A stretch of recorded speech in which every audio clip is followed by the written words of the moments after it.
すべての人間は道具でしかない。家庭は関係ない。どんな犠牲を払おうと構わない。この世は勝つことがすべてだ。 Filosofi hidup Ayano Kouji, kalau manusia kayak dia ada di dunia nyata, gimana? Diam bukan berarti bodoh, dan bersinar bukan berarti cerdas. Kadang yang paling tenang, justru yang paling bahaya. Ayano Kouji Kiyotaka, karakter anime yang mainnya kalem, mukanya datar, ngomongnya hemat kata, tapi geraknya mind-blowing. Banyak orang bilang dia too smart to care, antisosial, bahkan psikopat. Tapi tunggu dulu, di balik tatapan kosongnya, justru tersembunyi filosofi hidup yang dalam banget. Kalau karakter kayak Ayano Kouji beneran eksis di dunia nyata, dia bakal jadi apa? Orang jenius yang low profile, manipulator licik, atau pahlawan dalam bayang-bayang? Yuk, kita bedah pelan-pelan. Pendahuluan, filosofi, kemenangan tanpa sorotan. Ayano Kouji punya prinsip hidup yang sederhana tapi tajam, jangan bersinar, jangan menonjol, tapi tetap menang. Di dunia nyata, filosofi ini nyambung banget sama konsep strategic invisibility atau silent dominance, di mana seseorang lebih milih main di belakang layar, bukan karena nggak mampu tampil, tapi karena sadar, spotlight itu bukan jaminan kontrol. Dia bukan orang yang butuh pengakuan. Yang dia kejar, efisiensi, hasil, dan kontrol. Di saat orang berlomba-lomba jadi pusat perhatian, Ayano Kouji justru menarik diri dan memposisikan diri sebagai pengamat, pemain, dan sutradara diam-diam. Kalau Ayano Kouji hidup di dunia nyata, psikologi dan teori kepribadian.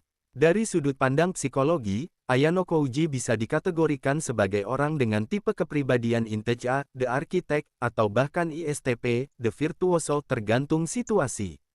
Tapi ada satu hal yang paling kuat dari dia, tingkat metakognisi yang tinggi. Dia sadar betul bagaimana pikirannya bekerja, dan dia juga ngerti gimana cara pikir orang lain. Ini yang bikin dia bisa ngatur banyak hal tanpa harus terekspos. Secara teori, Ayano Kouji punya ciri-ciri. High cognitive functioning, kemampuan berpikir strategis luar biasa, bisa memprediksi gerakan lawan kayak main catur 10 langkah ke depan. Low emotional reactivity, dia jarang terpengaruh secara emosional. Bahasa kerennya, detached. Bahasa kasarnya, datar. Utilitarian etik, nggak peduli benar atau salah, selama hasilnya sesuai tujuan. Buat dia, moral itu fleksibel, dan manusia itu alat, tragis tapi realistis.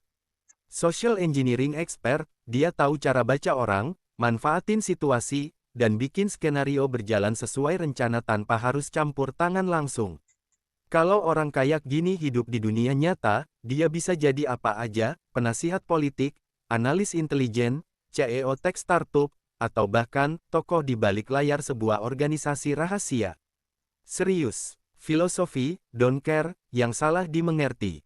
Banyak orang bilang Ayano Kouji itu nggak peduli. Tapi sebenarnya bukan. Dia peduli, cuma dia nggak emosional. Dia ngerti batas antara rasa dan logika.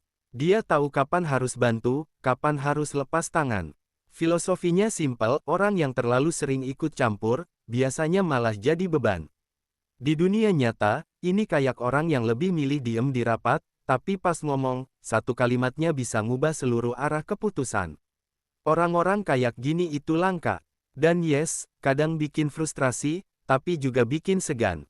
Tantangan hidup gaya Ayano Kouji. Hidup dengan gaya kayak Ayano Kouji bukan berarti enak. Dalam dunia nyata, orang kayak dia bakal sulit membangun relasi emosional. Karena dia terlalu mikir logika, banyak hubungan yang terasa hambar atau nggak genuine. Selalu jadi outsider. Karena nggak ikut arus, dia bakal sering dianggap beda sendiri, atau bahkan berbahaya. Beban ekspektasi diri sendiri. Dia nggak peduli ekspektasi orang, tapi punya ekspektasi internal yang sangat tinggi, dan itu bisa jadi tekanan luar biasa. Kesimpulan, Ayano Kouji itu refleksi dingin dari dunia yang panas. Filosofi hidup Ayano Kouji ngajarin kita bahwa nggak semua harus diumbar.